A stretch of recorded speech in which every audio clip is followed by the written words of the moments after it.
Hello everyone, नमस्कार सभी को। Welcome to our channel the Harish academy maths.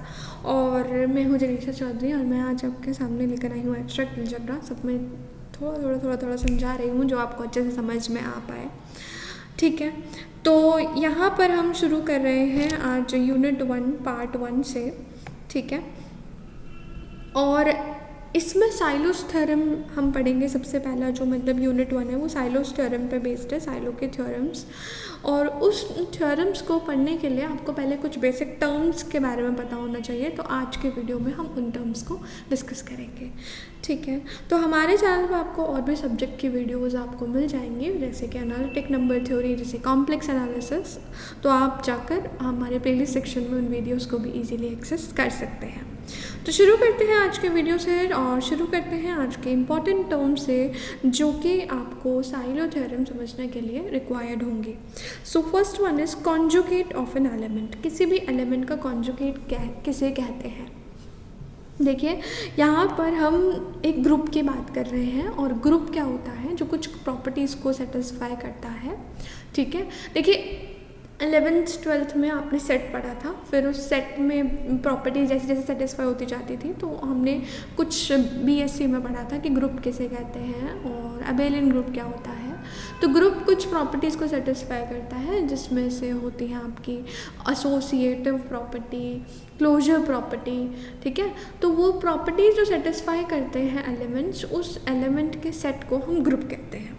तो यहाँ पर हमने क्या करा, जी को ये ग्रुप लिया और उस ग्रुप से हमने कोई दो एलिमेंट उठाए, ए और बी। तो ए को हम कॉन्जुगेट कहेंगे बी का अगर हम x into a is equals to B into x लिख पाए।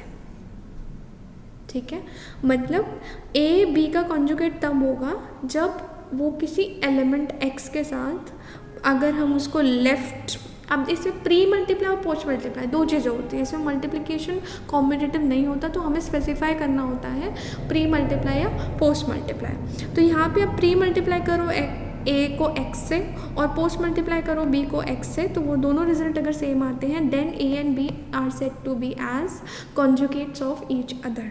इसको हम और कैसे लिख सकते हैं? अगर मुझे इस x को रिमूव करके उधर लेके जाना है, so what I have to do is, मुझे क्या करना पड़ेगा, प्री मल्टीप्लाई करना पड़ेगा x इनवर्स से। तो x इनवर्स x से is equals to x inverse b x.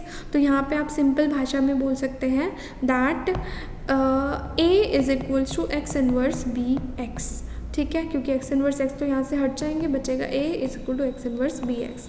तो अगर हमारी ये कंडीशन सेटिस्फाई होती है तो हम कहते हैं that a is the conjugate of b। ठीक, आगे बढ़ते हैं इक्विवेलेंस क्लास पे। इक्विवेलेंस क्लास क्या होता है?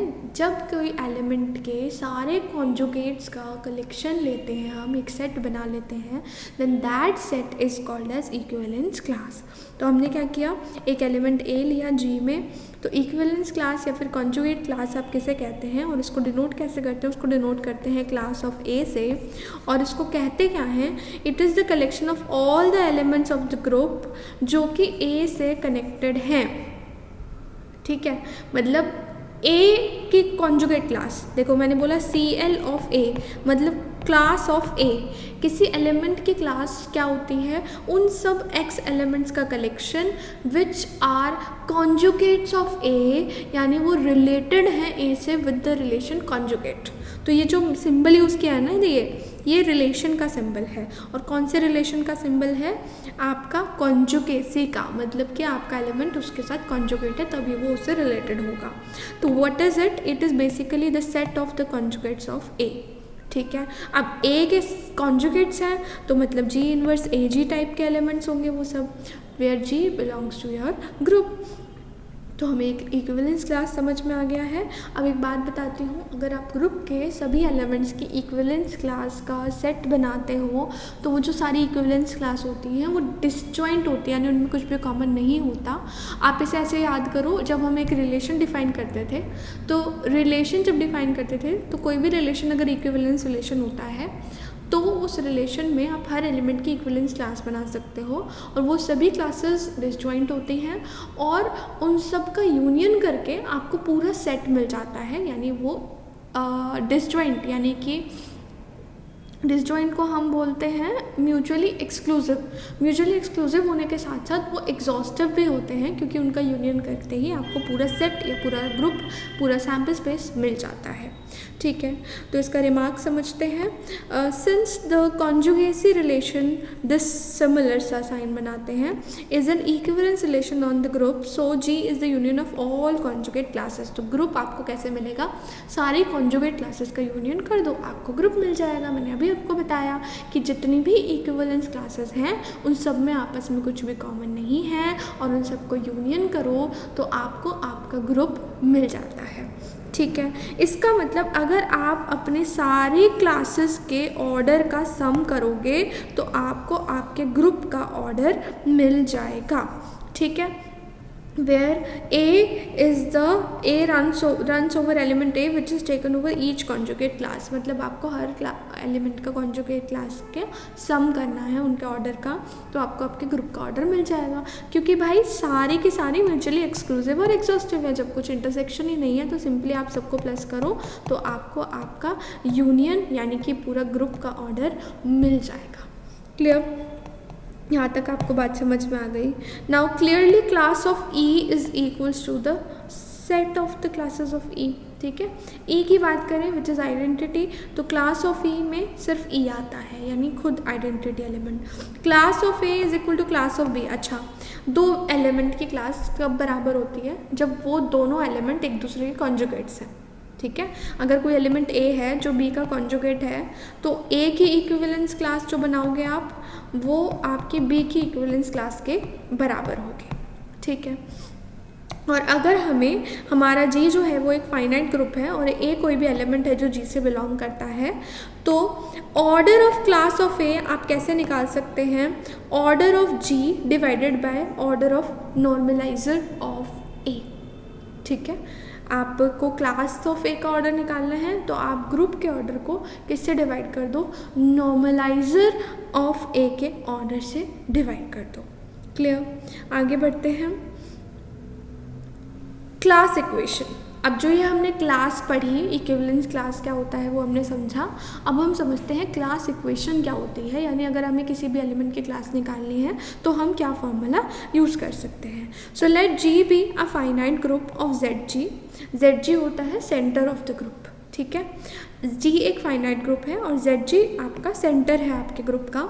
तो ऑर्डर ऑफ जी क्या होगा, ऑर्डर ऑफ जेड जी मतलब सेंटर ऑफ ग्रुप का order plus order of G divided by order of normalizer of A. ठीक है, अब नॉर्मलाइजर क्या होता है किसी ए का, मतलब ए के साथ जो भी एलिमेंट कॉम्यूटेटिव प्रॉपर्टी शो करते हैं उनको हम नॉर्मलाइजर के अंदर डालते हैं। ठीक, तो order of Z G plus order of ji upon order of normalizer of A, आपका ऑर्डर ऑफ जी का फॉर्मूला तैयार होता है। ठीक है, where z ji is the centre of the group, where a ranges over each conjugate class containing more than one element is called class equation. यहाँ पे ए क्या होगा, उन सब कॉन्जुगेटेड क्लासेस का कलेक्शन जिनमें एक से ज़्यादा एलिमेंट होंगे, क्योंकि अगर सिर्फ एक एलिमेंट की बात करें तो वो जेड जी के अंदर आ जाएंगे, यानी सेंटर ऑफ द ग्रुप के अंदर आ जाएंगे।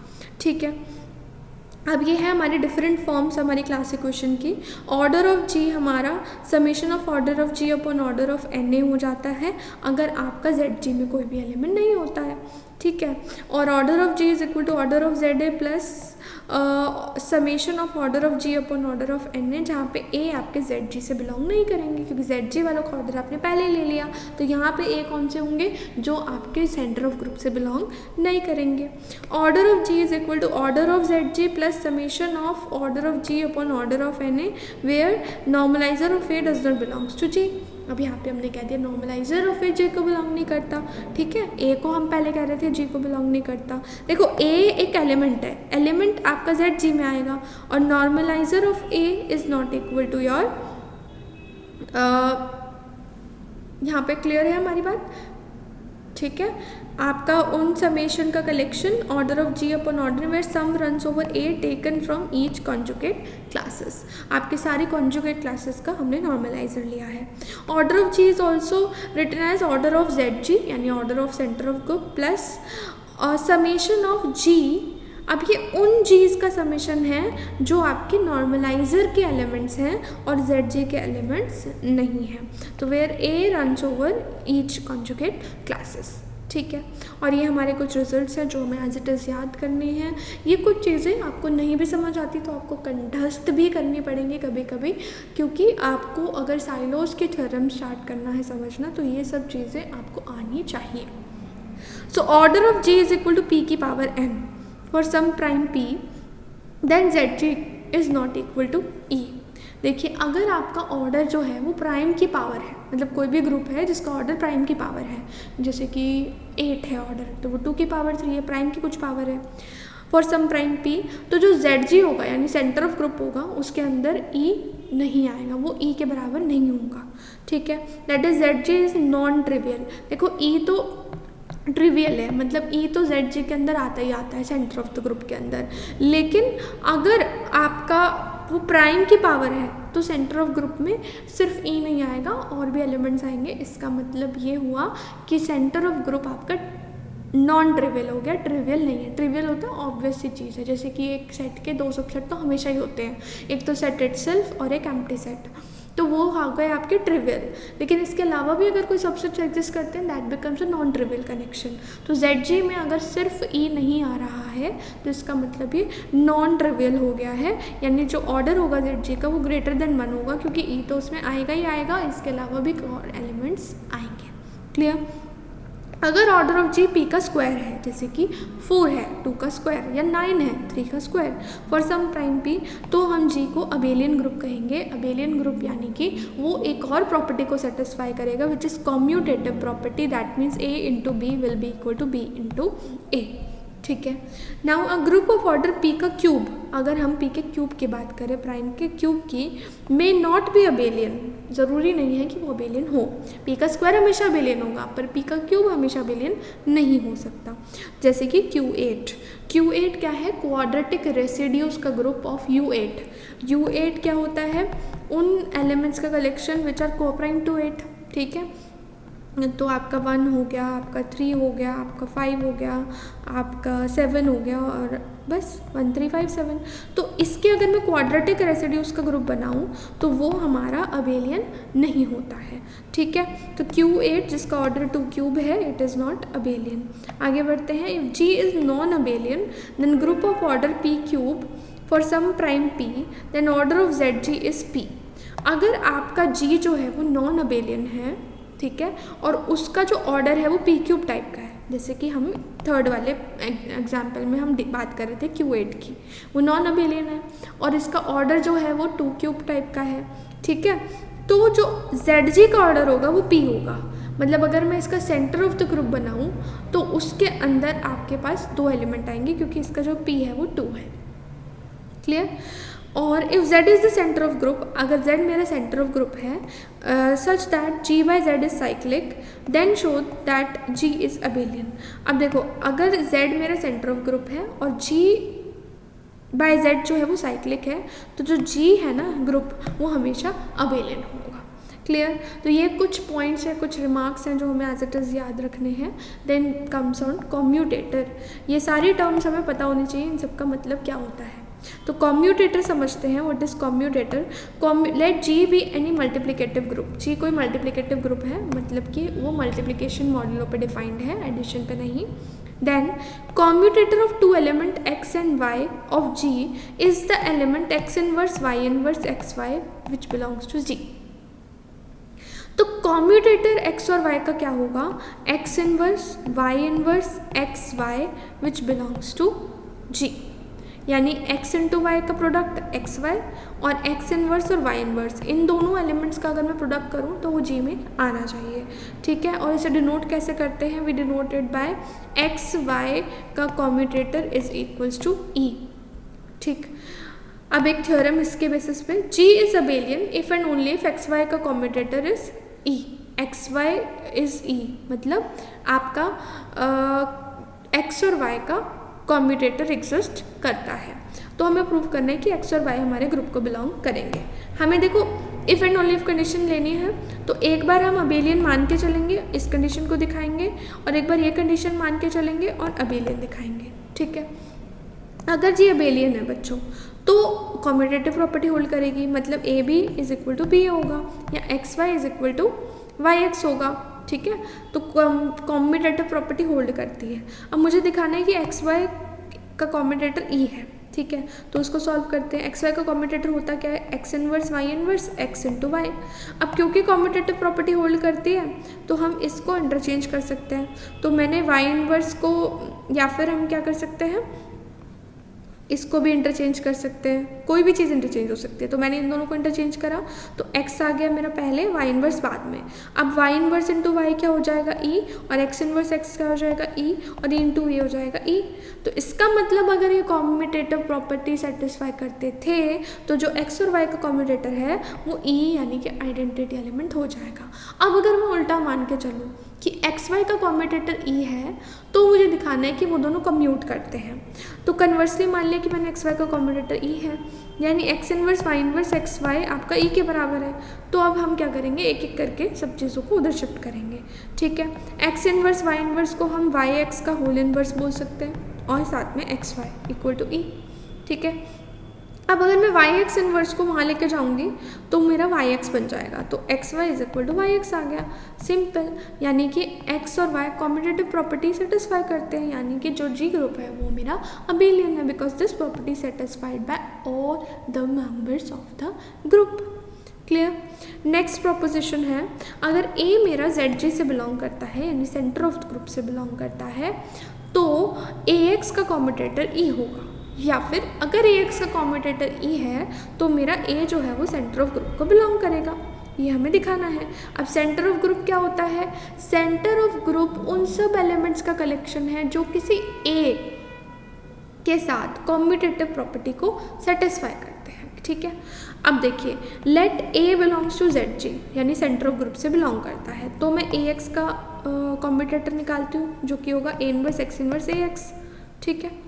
अब अगर ये सेंटर ऑफ ग्रुप है ए एलिमेंट तो एक्स इनवर्स ए एक्स जो होगा वो ए के बराबर होगा, ठीक है, क्योंकि सेंटर ऑफ ग्रुप में जो एलिमेंट आ रहे हैं वो सबके साथ क्या करते हैं, कम्यूटेट, मतलब वो जो हमने अभी पढ़ा था कि देखिए हमने यहाँ पे पढ़े थे कॉन्जुगेट्स, ठीक है। तो हम कॉन्जुगेट्स की बात कर रहे हैं, तो एक्स इनवर्स बी एक्स, यहाँ पे मेरे पास क्या आया, X inverse A X which will be equal to A, क्योंकि ये सेंटर ऑफ ग्रुप से बिलोंग करता है। अब ए इनवर्स ए क्या होता है, आइडेंटिटी, तो हमने शो कर दिया कि ए एक्स का कॉम्यूटेटर ई है। अब मैं मान के चलती हूँ कि ए एक्स का कॉम्यूटेटर ई है और मैं दिखाऊंगी कि ई मेरा जेड जी से बिलोंग करता है, और जेड जी से बिलोंग वो तब करेगा जब ए के साथ आपको एलिमेंट्स कॉम्यूटेटिव प्रॉपर्टी होल्ड करते हुए दिखाई देंगे। तो A inverse X inverse into A X equal to E, ठीक है। तो इसको हम बोल सकते हैं A X is equal to X से, यानी कॉम्यूटेटिव प्रॉपर्टी होल्ड कर रही है, और कॉम्यूटेटिव प्रॉपर्टी होल्ड कर रही है यानी एक्स जो है वो आपका जी को बिलोंग करता है, और ए भी आपका जेड जी को बिलोंग कर जाएगा, क्योंकि ये आपकी कॉम्यूटेटिव प्रॉपर्टी सेटिस्फाई कर रही है हर ग्रुप के एलिमेंट के साथ, ठीक है ना। तो हमारे ये जेड जी के एलिमेंट हो गए, यानी कि सेंटर ऑफ द ग्रुप के एलिमेंट हो गए। आगे बढ़े, commutator element, the element y of g is set to be the commutator element. किसी भी एलिमेंट y को उठाएं अगर हम g के, तो उसे कॉम्यूटेटर एलिमेंट तब कहते हैं जब ये क्या आ चुका है, इसको हटाना पड़ेगा, हाँ जी, किसी भी एलिमेंट y को हम कॉम्यूटेटर एलिमेंट तब कहते हैं जब आपको a और b दो एलिमेंट मिले ग्रुप के, सच दैट वो ए बी का कॉम्यूटेटर हो y, ठीक है। तो यानी a inverse b inverse a b आपका y के बराबर हो। Example, identity element is always a commutator element, क्योंकि आइडेंटिटी हमेशा दो एलिमेंट्स का कॉम्यूट करके मिलता ही है आपको। So let us find the commutator elements of S3। अब S3 क्या होता है, आपका S3 एक रिलेशन का कलेक्शन है, मतलब कि S3 क्या है, एक 1 1 on 2 आपका फंक्शन, एक ऐसे सेट में 1 2 3 1 2 3, मतलब दोनों एलिमेंट में 3, दोनों सेट में 3 3 एलिमेंट है, और इनसे हमने एक फंक्शन डिफाइन करा है विच इज़ 1 1 and on 2। तो वो जो हमारे पास बनेगा, तैयार होगा, that will be a S3। अब उस S3 के अंदर हमें क्या ढूंढने हैं, हमें कॉम्यूटेटर एलिमेंट्स ढूंढने हैं। तो देखो ये जो डिफाइंड है ना, ये कैसे डिफाइंड है, S3 में एक तो I आएगा। I मतलब होता है जब हर एलिमेंट अपने आप पे मैप कर रहा हो, 1 1 पे करो, 2 2 पे, 3 3 पे। तो आप जितनी भी ऐसे on one onto functions बना सकते हो, उन सब फंक्शंस के कलेक्शन को हम S3 बोलते हैं। तो एक तो I हो गया, I मतलब सब एक दूसरे पे मैप कर रहे हैं। 1 2 मतलब 1 कर रहे हैं 2 पे मैप, 2 कर रहे हैं 1 पे मैप, और 3 कर रहे हैं 3 पे मैप। तो ये भी एक 1 1 ऑन टू फंक्शन है। मतलब ये कैसा फंक्शन है, 1 2 3 1 2 3, इसमें आपका 1 2 पे कर रहे हैं, 2 1 पे और 3 3 पे। ठीक है, इसको लिखने का तरीका ये होता है, इसे साइकिल वे में लिखा हुआ है। अब 1 3 का मतलब 1 is mapping on 3, 3 is mapping on 1 और 2 इज मैपिंग ऑन 2। 1 और 3 एक दूसरे पे मैप कर रहे हैं, पर 2 अपने आप पे कर रहा है। इसमें 2 और 3 एक दूसरे पे कर रहे हैं, पर 1 अपने आप पे कर रहा है। इसे 1 2 पे कर रहा है, 2 3 पे और 3 1 पे। साइकिल चलती है बिल्कुल। यहाँ 1 3 पे कर रहा है, 3 2 पे कर रहा है, 2 1 पे। तो ये सारे जो हमारे फंक्शंस हैं, ये सब 1 1 भी हैं, ऑन टू भी हैं, एंड तभी इन सब अगर फंक्शंस का मैं एक सेट बनाऊँ तो वो हमारा S3 सेट कहलाएगा। ठीक है, अब मुझे क्या ढूंढना है, मुझे इस S3 सेट के अंदर ढूंढना है अपने कॉम्यूटेटर्स को। ठीक, तो कॉम्यूटेटर्स को ढूंढते हैं। अगर मैं I और 1 2 का क्या ढूंढूँ, कॉम्यूटेटर ढूंढूँ, तो वो मुझे कैसे मिलेगा। I और 1 2 का कॉम्यूटेटर देखिए, वो I होगा। कॉम्यूटेटर क्या था, कॉम्यूटेटर वो था कि A inverse B inverse A B आपका Y के बराबर हो। ठीक है, मतलब इसके inverse A inverse B inverse को A B से मल्टीप्लाई करो तो आपको आइडेंटिटी मिलना चाहिए। तो I और 1 2 की अगर हम कॉम्पोजिशन देखें, देखो ये कॉम्पोजिशन बनानी है हमें। अब कैसे बनानी है समझना। I कैसा था, मैं यहाँ पे आपको लिख के बता रही हूँ। I और 1 2 की कॉम्पोजिशन, I मेरा है एक ऐसा फंक्शन जो इससे 1 1 पे मैप कर रहा है, 2 2 पे मैप कर रहा है, 3 3 पे मैप कर रहा है, और 1 2 एक ऐसा फंक्शन है जिसमें 1 2 पे मैप कर रहा है, 2 1 पे, 3 3 पे। अब मैं इनका कॉम्पोजिशन बनाती हूँ। तो देखिए 1 1 पे कर रहा है और यहाँ से 1 2 पे कर रहा है। ठीक है ना, मतलब और यहाँ से कॉम्पोजिशन के 1 2 पे कर रहा है और 2 2 पे कर रहा है। तो 1 पे किस पे कर गया, 2 पे मैप कर गया, और 2 2 पे कर रहा है और यहाँ से 2 1 पे कर रहा है। तो 2 किस पे मैप कर गया, 1 पे कर गया। 3 3 पे कर रहा है, यहाँ से 3 3 पे कर रहा है, तो 3 किस पे कर गया, 3 पे कर गया। यानी अगर मैंने इन दोनों का कॉम्पोजिशन निकाला तो मेरे पास क्या बन रहा है, 1 2 2 1 3 3। तो मेरे पास बन रहा है 1 2 बन रहा है। ठीक है, इनका कॉम्पोजिशन। ऐसे ही मैं 1 2 का कॉम्पोजिशन I से निकालूँ, यानी उल्टा करूँ। देखो यहाँ 1 2 पे कर रहा है, ठीक है, और 2 1 पे कर रहा है, और 3 3 पे कर रहा है, और वहाँ देखें तो हर एलिमेंट अपने आप पे मैप कर रहा है I में। अब 1 2 पे कर रहा है और उधर से 2 2 पे कर रहा था, तो 1 किस पे मैप कर गया, 2 पे। अब यहाँ से 2 1 पे कर रहा है, 1 वहाँ से 1 पे कर रहा है, तो 2 किस पे मैप कर गया, 1 पे। 3 3 पे कर रहा है और वहाँ से 3 3 पे कर रहा है, तो 3 किस पे मैप कर गया, 3 पे। ऐसे 1 2 का 1 2 से देखें तो 1 कर रहा है 2 पे मैप, और वहाँ से 2 कर रहा है 1 पे मैप। देखो इन दोनों का कॉम्पोजिशन तो आपका 1 2 बन रहा है, इनका कॉम्पोजिशन भी 1 2 बन रहा है। अब 1 2 का 1 2 से करते हैं। ठीक है, 1 कर रहा है 2 पे और 2 कर रहा है 1 पे, तो 1 1 पे कर गया मैप, यानी आइडेंटिटी। 2 कर रहा है 1 पे और वहाँ से 1 कर रहा है 2 पे, तो 2 2 पे मैप कर गया, तो फिर से सेम एलिमेंट सेम पे। और 3 3 पे मैप कर रहा है, वहाँ भी 3 3 पे मैप कर रहा है, तो 3 3 पे मैप कर गया, यानी आइडेंटिटी फंक्शन बन गया। समझ रहे हो।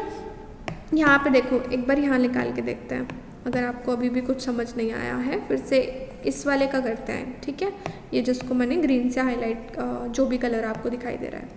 1 2 1 3, देखो 1 2 3 1 2 3 1 2 3 1 2 3, ये दो फंक्शन है, दोनों का कॉम्पोजिशन देखना है। पहले वही फंक्शन समझते हैं। 1 2 और 1 3, 1 2 पे कर रहा है, 2 1 पे और 3 3 पे, और 1 3 मतलब 1 3 पे कर रहा है, 3 1 पे कर रहा है, 2 2 पे कर रहा है। मुझे निकालना है इनका कॉम्पोजिशन। तो 1 कर रहा है 2 पे मैप और 2 कर रहा है यहाँ से 2 पे, तो 1 किस पे कर गया मैप, 2 पे। अब देखो 2 का देखते हैं। 2 कर रहा है यहाँ से 1 पे मैप और 1 कर रहा है यहाँ से 3 पे मैप, तो 2 किस पे मैप कर गया, 3 पे। और 3 का देखते हैं। 3 कर रहा है 3 पे मैप, यहाँ से 3 कर रहा है 1 पे मैप, तो 3 1 पे कर गया, तो ये 1 2 3 का साइकिल बन गया। इस तरह से कॉम्पोजिशन निकाला जाता है। तो ये हम कर क्या रहे हैं, हम कॉम्पोजिशन निकाल के असल में क्या निकाल रहे हैं, कॉम्यूटेटर्स। सो हमने देखा कि 1 2 3 and 1 3 2 are also the commutator elements of S3 and we can show that I 1 2 3 and 1 3 2 are the only commutator elements of S3। आपने देखा या तो आपका कॉम्यूटेटर एलिमेंट में 1 2 3 आ रहा है या 1 3 2 आ रहा है या फिर I आ रहा है, तो ये हमारे कॉम्यूटेटर एलिमेंट्स बन गए। क्लियर। आगे बढ़ते हैं डिराइव्ड सब ग्रुप पे। डिराइव्ड सब ग्रुप क्या होता है, वो सब ग्रुप जी का which is generated by all the commutators of G, जिनको आप कॉम्यूटेटर से जनरेट कर सकते हैं, उनका अगर आप एक ग्रुप बनाएंगे that sub group is called as derived सब ग्रुप, और उसको डिनोट करते हैं या तो एस डेल जी से इस तरह से या फिर जी डैश से। G dash is also the derived सब ग्रुप ऑफ जी। तो जी डैश में एक्स और वाई वो एलिमेंट आएंगे which belongs to G and जिनका कॉम्यूटेटर एग्जिस्ट करता होगा जी के अंदर। ठीक है। For example let G belongs to S3।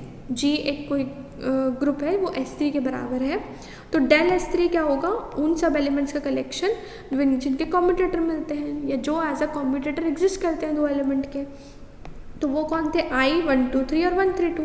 तो इनका collection is called as the derived सब ग्रुप ऑफ जी। फिर हम इसका फिर से डिराइव्ड सब ग्रुप निकालें तो वो सेकंड डिराइव्ड सब ग्रुप होगा, फिर और वो किसका डिराइव्ड सब ग्रुप होगा, अगले का, फिर और आगे, फिर और आगे। आप ऐसे डिराइव्ड सब ग्रुप निकालते जाते हैं जब तक कि आपके डिराइव्ड सब ग्रुप्स में सिर्फ अकेला ई नहीं रह जाता, एंड उसको हम बोलते हैं nth डिराइव्ड सब ग्रुप। तो जी अगर कोई ग्रुप है of non negative integer n, तो g ऑफ n क्या होगा, जिस डिराइव्ड सब ग्रुप, जैसे g नॉट मतलब g का डिराइव्ड सब ग्रुप, g n+1 मतलब nth वाले डिराइव्ड सब ग्रुप का फिर से डिराइव्ड सब ग्रुप निकाला आपने। मतलब आपने एक g लिया, फिर उसका डिराइव्ड सब ग्रुप निकाला, उसको G1 से डिनोट कर दिया, फिर उसका डिराइव्ड सब ग्रुप निकाला, उसको G2 से डिनोट कर दिया। इस तरह से हम nth डिराइव्ड सब ग्रुप निकालें तो उसका मतलब क्या होगा, n-1 वाले डिराइव्ड सब ग्रुप का फिर से डिराइव्ड सब group banana. So what is n+1, nth वाले ग्रुप का फिर से डिराइव्ड सब ग्रुप निकालना, मतलब वो एलिमेंट्स का कलेक्शन जिनका कॉम्यूटेटर्स आपको, कॉम्यूटेटर्स का कलेक्शन मतलब एक तरह से, तो हमने कॉम्यूटेटर्स का कलेक्शन लिया और वो हमारा क्या बन गया, nth डिराइव्ड सब ग्रुप। क्लियर।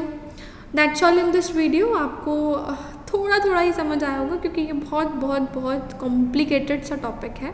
ठीक है, इसको लेकिन हम कोशिश करेंगे धीरे धीरे इजी बनाने की, और इसमें अभी भी अगर आपको कोई डाउट लगता है किसी टर्म में तो उसके लिए आपको पहले फिर ग्रुप को समझना पड़ेगा। एंड इफ़ यू वांट कि मैं आपको ग्रुप भी समझाऊं तो आप मुझे कमेंट सेक्शन में बता सकते हो, मैं आपको एक ग्रुप के या आपका जो BSc का बेसिक जो इसमें समझने के लिए रिक्वायर्ड है उसकी वीडियो मैं आपको प्रोवाइड कर दूँगी। So that's all in this video. अगले वीडियो में हम समझेंगे साइलस थ्योरम क्या होता है, और अगर आपको वीडियो पसंद आई हो then don't forget to like the video, subscribe to the channel and also press the bell icon to get instant notification of all our videos. That's all in this video. मिलेंगे अगले video में, तब तक के लिए नमस्कार, bye bye, take care.